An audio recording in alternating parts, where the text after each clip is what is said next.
Армысыздар, тыңдармандарым, арнама қош келдіңіздер. Арнамның дамуына үлес қосып, лайк басып, комментарий қалдырыңыздар. Әрбір комментарий менің кейіпкерлерім үшін өте маңызды. Бұл өркениеттен бүлігіп қалғандай. Алыста орналасқан құмды ауыл болатын. Бір қарағанда адамдары аңқау, сенгіш, бәлелікпен ісі жоқ секілді көрінетін. Адам аласы ішінде деп сондайды айтатын болар. Осыдан бірнеше жыл бұрын ауылға Тапалбек атанып кеткен Қапалбек келіншек алып келді. Біреулер ағасының алдын орап, ол не көргенсіздік десе түлеулестер. Жақсылықтың ертегеші жоқ, бақытты болсын деп жатты. Ата енесі келін түсіріп, қолдар ұзарып мәз. Үлкендері үйленіп, қалаға кеткен. Кейінгі екі ұл ғана еді, аяқтары тұсауланбаған. Жас келін сұлуда пысық болып шықты. Енесін орнынан қозғамай, бар тірлігін тындырып отыратын. Жұрт кішкене бойлы Қапалбекке мынадай сұлу қыздың жар болғанына таң қалатын. Жігіт келіншегін көлеңкесінен де қызғанып, қайнылары қалжыңдасса терісіне сыймай кететін. Алай сұлуға Қапалбектің бейнеткештігі ұнағандықтан оның етегінен ұстауды жөн көрген. Маскүнем жатып шер әкесін көріп, өскен қыз анасы секілді таяқ жеп, өмір сүруді қаламады. Алайда күйеуінің шектен тыс қызған шақтығы ұнамайтын. Онысымен қоймай Қапалбек төсек құмар болатын. Айсұлудың күні бойы тарбаңдап тірлік жасап, кешке шаршап құлайтынын түсінбей, оны таңға дейін әурелейтін. Соның салдарынан жас келін жүнжіп, азып тозып кетті. Ол үшін күйеуі төсекте ләззат емес, азап сыйлайтындай болатын. Арада аз ғана уақыт өткенде Айсұлудың аяғы ауырлады. Сонда да күйеуіне тыным жоқ. Оңтайлы сәтті күтіп келіншегін аңдыған. Ай күні жетіп, келеңдеп жүріп босанда қыз. Күйеуінен әптен мезі болған келін енесіне өзінің қасында ұйықтауын жалынып сұрады. Бірдеңені сезіп жүрген енесі де келісті. Келіншегі күтініп, терлеп 40 күн енесінің қамқорлығында болғанын әрең шыдап күткен Қапалбек 41-ші күні оны боқтап, ұрысып, өз бөлмесіне көшіріп алып кетті. Көзі жаутаңдап Айсұлу енесіне қарайлап кетті. Көп ұзамай, қорғана алмаған бүлдіршін, келін баласы 3 ай болар болмас қайта көтеріп қойды. Үлкен ұлын енесі өз бауырына алды. Келер жылы 2-ші ұлы дүниеге келді. Осылайма жылма-жыл босанып, 3-ші перзенті қыз болды. Әбден қалжыраған Айсұлу енесімен барып әйелдер дәрігеріне қаралып, енді көтермеуді амалын жасады. Қапалбек пен Айсұлудың кенжесі 3-ке келгенде ғана ағалары Манарбек үйленетін болды. Өзінен 10 шақты жас кіші Кәмшат есімді қызға таңдау түскен екен. Ата енесі риза болып, жөн жоралғысымен тойларын жасап беріп, Айсұлу өзіне жайлы болғандықтан, енесі Манарбек пен Кәмшаттың еншісін беріп, осы ауылға бөлек шығарды. Сол кездерде ауыл адамдары жаппай мал жинап, үлкен үйлер мен қоралар соғып жатқан. Қолдарынан іс келетін ағайынды екеу алысқа ұзамай-ақ ауылдан нәпақасын тауып отырды. Кәмшат арасына 2 жылдан салып 5 баланы өмірге салып келді. Ал Айсұлу сол 3 баламен тоқтады.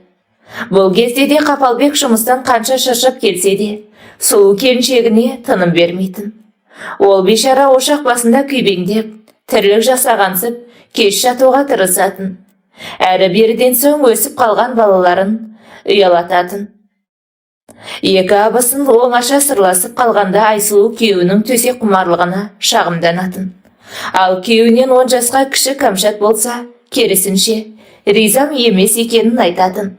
Қайта керек емес пе? Қатырасың. Өмірдің қызығы да сол ғой. Бәсе, қашан көрсем құлпырып тұрасың. Қартаятын түрің жоқ. Қайнымда екен ғой, бар мәселе деп қолана күлді де. Артынша қабағын түйіп, біздің бай кеш келеді де басы жастыққа тие сала қор етеді. Бітірген еш тірлігі жоқ. Таңертең ерте тұрып кетеді. Мен жатамын дөңбекшіп деді. Қойыңызшы жеңеше, шаршайтын болар. Кешке дейін күннің астында кірпіш қала оңай дейсіз бе? Деп басын шайқады Айсұлу. Айсұлу, Басқа түспей түсінбейсің. Одан 3 жас кіші қайным тынбайды деп отырсың ғой. Екеуі кешке дейін бірге жүр ғой. Ол неге шаршамайды деп ренжи сөйледі абысыны. Сонымен бұл тақырып бойынша ойлары сәйкес келмеген екі келін үйлеріне тарасты. Соңғы кездері енесінің мазасы болмай жүргенін Айсұлу байқаған. Бірақ аңдыған ауру табан аста алып тынады деп ойламаған. Ішкі ағзасынан жазылмайтын дертке душар болған анасындай болған алтын енесі мына өмірді қимаған күйде кете барды. Босағат тағалы 100 шайысып, көрмеген енесінің өлімі Айсұлуға басқаларға қарағанда ауыр тиді. Кәмшат келгелі бөлек тұрғасын ба енесіне аса жақын емес болатын. Сондықтан қабырғасы қайысып қайғыра қоймады. Ал Қапалбектің анасын қаншалықты жақсы көретінін, ел аяғы басыла сала Айсұлуды төсекке сүйрегенінен ақ байқауға болатын еді. Не деген арсыз едің? Анаңның топырағы кепкенде жоқ қой, деп ызалана жылады Айсұлу. Жақсы келген кемпір өлді деп, табиғи қажетімізді өтемейміз бе? О несі? Асарын асап, жасарын жасады, не арманы бар еді деп кекетіп күлді күйеуі. Үйленгелі осы маған жаның ашыған емес, нәпсіңе ие бола алмаған бейшарасың. Не деген ашкөз едің? Сезімнен жұрдай бәле екенсің. Сен түгілі мен қайғырып отырмын деп жылады Айсұлу. Одан кейін күйеуіне сөз шығындағысы келмеді. Онсыз да суыған көңілі одан әрі салқындай берді. Қазақтың салтына сай енесінің бар кәдесін жасап болғанда, жалғыздықты көтере алмай балаларға жаутаңдан қажыған атасы да күрт нажарлап өмірден өтті. Енесіндей жақын тартпаса да бар тірлігін мақтап көтермелеп отырған атасы кеткенде де Айсұлу әбден жылады. Ес білгелі маскүнем әкенің маңдайынан сипап мейірленгенін көрмеген ол атасының қарағым деген жалғыз ауыз сөзіне марқайып, қанат біткендей қуанып қалатын еді. Енді екі қымбат адамы да жоқ. Қапалбектің нәпсі құмарлығына да ата енесі үшін төзіп жүргендей еді. Шындап келгенде ортақ әңгіме де жоқ екен екеуінде. Тұрмысқа жастай шыққан Айсұлу не оқи алмады, не жұмыс жасамады. Балаларының алды оқу бітіріп жатыр. Күйеуіне қалаға көшу туралы айтып еді, көнбеді. Арты үлкен ұрысқа айналып, ата-анасы барда Айсұлуға қолының ұшы тимеген Қапалбек оны ұрып тастады. Өмірі шекең тырысып жүреді, әйел болып қылымсуды білмейсің. Қалай екен, қой көксегенің, кет, құры, өзің бар қалаға, сол жақта нақ сүйеріңе бар болар, деп айқайлады ол көзі шатынап. Адам кейпіндегі айуаннан шошыған Айсұлу өсіп қалған 3 баласын алып, азғантай киімдерін жинап ауылдан басы бүтін көтті. Бұлай іс насырға шауып, жуас келіншегі кетіп қалар деп ойламаса да, оны тоқтатуға көкірегі жібермей, Қапалбек жалғыз қала берді. Арада 5-6 ай өтсе де, артарынан іздеп бармады да, балалары да одан күдерісті.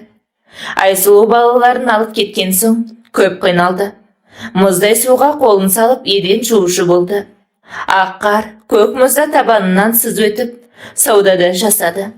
Ақыры қызы оқуға түскен жылы өкпесі қабынып, жап-жас қалпында қыршынынан қиылды.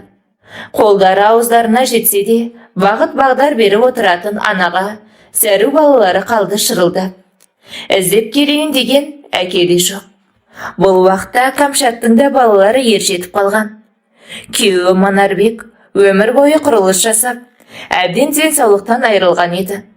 Оның төсекте қауқарсыз екенін жиі қайталап Кәмшат намысына тиіп болды. Содан болар, соңғы кезде ішкілікке әуес болып алды. Айсұлудың өмірден өткеніне хабары жоқ. Қапалбек оған әлі ашулы болатын. Оған ерегісіп үйленіп алмақ еді, Кәмшат тоқтата берді.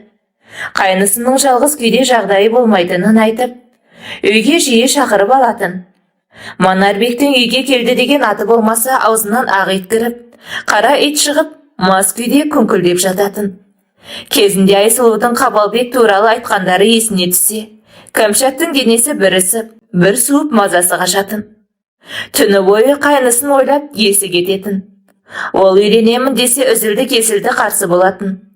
Оны әйелдерден қызғанатын. Ауылдағы тура жолдан тайған келіншектердің ешқайсысы Қапалбектің бетін қайтарған емес. Мұны білетін Кәмшаттың қызғаныштан іші тырналатын. Қапалбек қанша төсек құмар болса да, жеңгесіне шапқан емес. Үйде еңгезердей болып домалап жатқан ағасынан именді ме? Жеңгесі әйел ретінде қызықтырмады ма? Онысы өзіне аян. Қанша жылдан бері ішкіліктен бас алмаған Манарбектің де талқаны таусылды.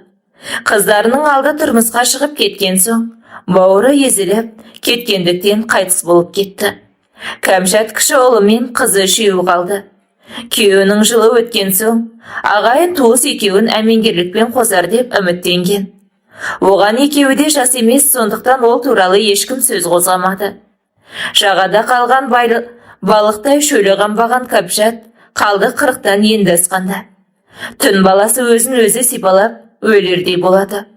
Басқа еркектер айналшақтап көріп еді, бары ойы Қапалбек болған, ол ешкімді жылытпады.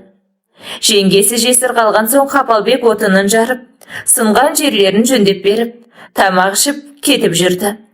Бірақ артық қимылға барған емес. Бұдан әрі шыдай алмаған Кәмшат қайнысының алдына жасанып шығып, жорта сипап өтіп, қылымсуға көшті. Онысы сая кетпеді. Төсек десе бар дүниені ұмытатын қайнысы қораға ертіп барып, ағасынан қалған жәдігер жеңгесін әбден аунатты. Бірақ болары болып, бояуы сіңген соң есін жиып, тез жиналып кетіп қалды. Содан кейін бұл үйге көпке дейін жоламай кетті. Қанша жыл арманы болған қайнысының от құшағын бір көрген Кәмшат енді тоқтай алмады. Ұзын құлақ арқылы естіп білетін тәуіп кемпірді тауып алып, Қапалбекке дуа жасатып алды.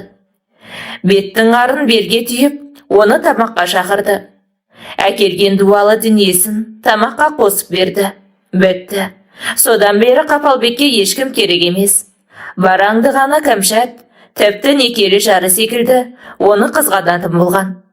Оған да керегі сол, жас қыздай майысып, сыланғанда балаларынан да ұялмайтын. Қолдағы ұлы мен қызы қалаға оқуға кеткенде бұлар бірге тұрды десе де болады. Аядай ауылда тұрса да ұялған жоқ. Өсекке ілініп, күнәлары жария болып жатса да, ешкімнен қымсынар емес. Нәпсінің құрсауына түскен екеуге керегі тек төсек ләззаты ғана секілді. Әке шешесінің мұны көрмей кеткені қандай жақсы болған десті жұрт. Бейшара Айсұлу өте көрікті еді. Қорбылдау, мұна Қапалбекке деп, жандары ашып жатты кейбіреулердің. Бұл кезде Айсұлудың үлкен ұлы әкесін іздеп ауылға келген еді. Қапалбекке анасы енді жоқ екен айтып, өзімен бірге кетуін сұрап еді. Ол көнбеді. Ұлы ауылдастарының кеңесімен тәуіпке барған екен. Әкең туаланған. Ауылдан 300 шақырым алыс шықса дуасынан арылады деген екен. Қапалбек бір рет болсын баруға келісім бермепті. Қырсықтығы ма, дуаның күші қатты ма, ол жағы белгісіз. Балалары оқуларын аяқтап, белді қызметкер болған екен. Аналары бейшара ол күнде көре алмай кетті. Бас көз болып отырар деген әкенің түрі мынау. Ата сақалы аузына түссе де аңдығаны түрілген етек қана. Баласы амал жоқ, басы салбырап, үміті үзіліп кері қайтты.